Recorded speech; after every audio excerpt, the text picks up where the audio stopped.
All right, what's up, everybody? So we're sitting inside of a Jeep Wrangler Unlimited. You probably are noticing that something's a little different about it, right? Yeah, it's just a little different, that's all. It's a right-hand drive Jeep Wrangler Unlimited. So that's what we're in, and that's what we're gonna check out here in just a minute, right after I get done doing some photos of the interior on it. So stay with me. All right, so most Jeep Wranglers are right-hand drive. No, they're not right-hand drive, they're left-hand drive, right? You drive on the normal side of the road and all that here in America, right? But this Jeep Wrangler is a right-hand drive, that's right. So basically the steering wheel and all is on the other side. I had a lady message me a few days ago about it, wanting to buy it. And I said, well, you do know it's a RHD. And then she sent me a message back saying, what does that mean, right? Right-hand drive. So if you see a listing online for a Jeep Wrangler that says RHD, that's exactly what it means. It basically means that the steering wheel's on the other side. So anyways, we don't have to spend 1 minute more than that on talking about that, because most people watching the video most likely know what I'm talking about. But this could have been a vehicle someone purchased, you know, to do a mail route with. Basically any kind of delivery service where you need the steering wheel on the other side of the car. So let's go ahead and walk around it. It's probably one of the cleanest right-hand drive Jeeps I've ever filmed on the channel. And believe me, I have filmed several of them over the last few years since I've been selling so many Jeeps over the last few years. So there it is, right? So what I like about this one is, first off, it's a 2015 model. And under the hood is the 3.6, which I've always been a little bit more of a fan of the 3.6 liter motor, just because it has a little more get up and power to it. And I don't know, it seems to me like the 3.6 liter engine is just a little bit more reliable than the 3.8 liter. And if you wanted a Jeep Wrangler with a 3.6, then you need to find one that is 2012 and up. So anything from 07 to 11 is a 3.8 liter.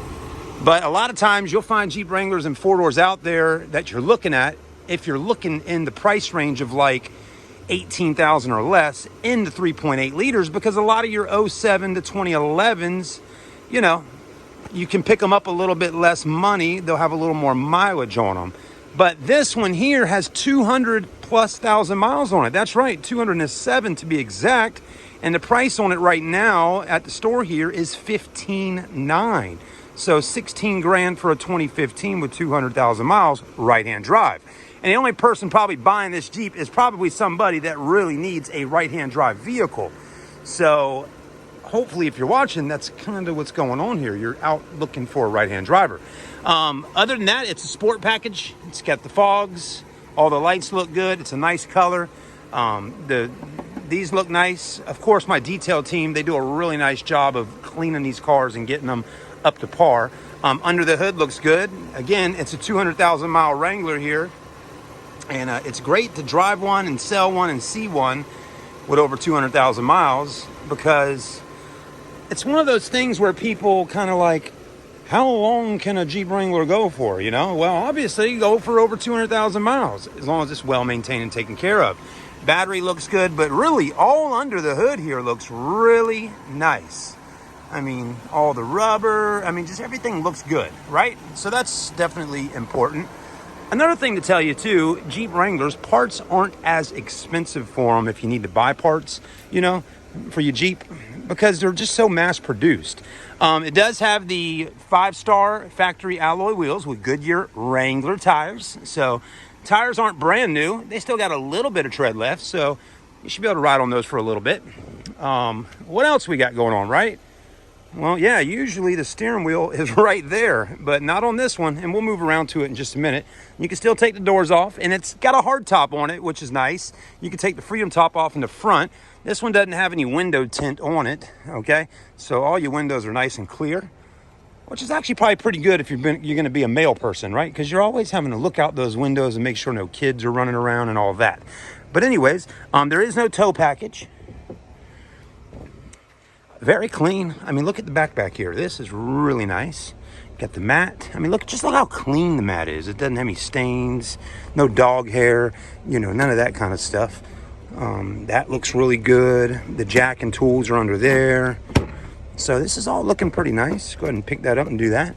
All the padding up here looks good, and it's not all faded out, which is kind of important. That kind of lets me know when I'm looking at a Jeep to buy and, you know, sell and all that kind of stuff. Looking at the padding tells me that somebody didn't really take the top off all that much.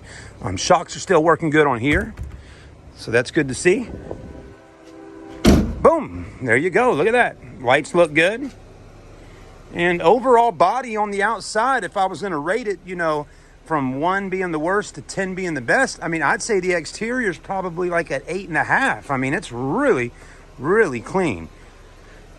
And it's just, it doesn't have a lot of dings or dents on it, and hardly any scratches. I mean, it's just really, really clean. The hood too. I mean, look at that. You didn't get to see it earlier because I had it up, but there's the hood. All right, so here's the driver's side. Steering wheel looks good. Cold AC, automatic, four-wheel drive, so it's not a two-wheel driver. Still got the carpet. The seats look good, nice and clean. I mean, not bad. This is a pretty nice little Jeep for somebody.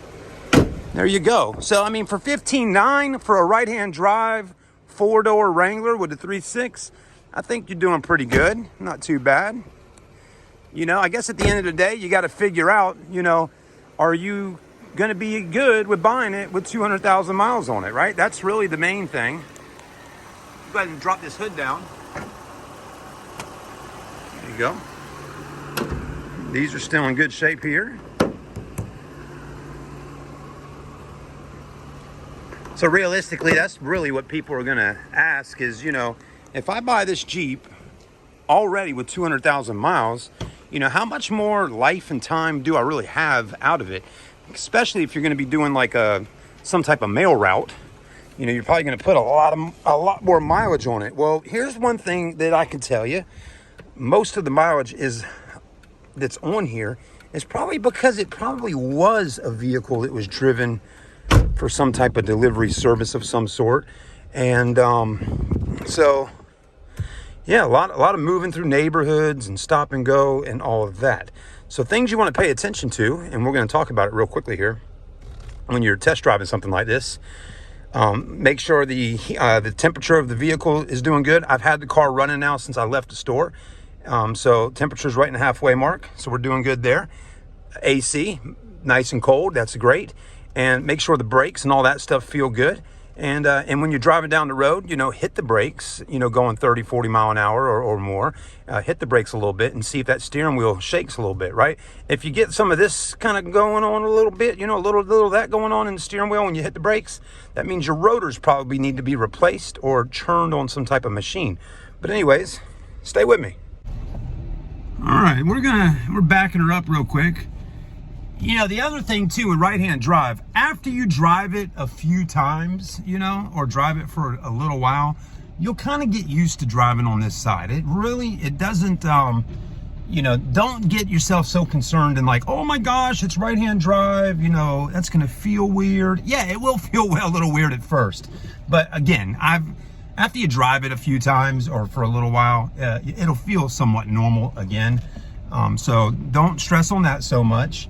Now, if it was a manual transmission, that definitely would take a little more getting used to, but you would get used to it.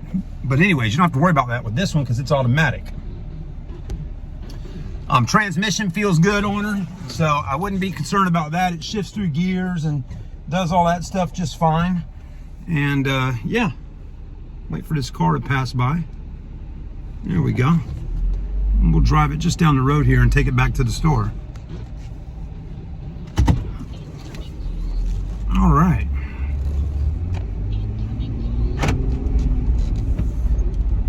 Hit the brakes. Brakes feel good. Not bad there. All right. Incoming call ended. Acceleration feels good. So that's not bad. And I think this one will do somebody pretty good if they're looking for a right-hand drive Jeep Wrangler. It's available at Southern Motor Company, so stop by and see me. I'd love to help you out with getting a Jeep Wrangler. we sell other Jeeps as well. And just give me a call, send me a message, just say, hey Chad, I watched the video and I'd like a little more details, or I'd like to schedule, you know, come and take a look at it. It's pretty simple. All right, everybody, have a blessed day, and we'll see you soon on the next video.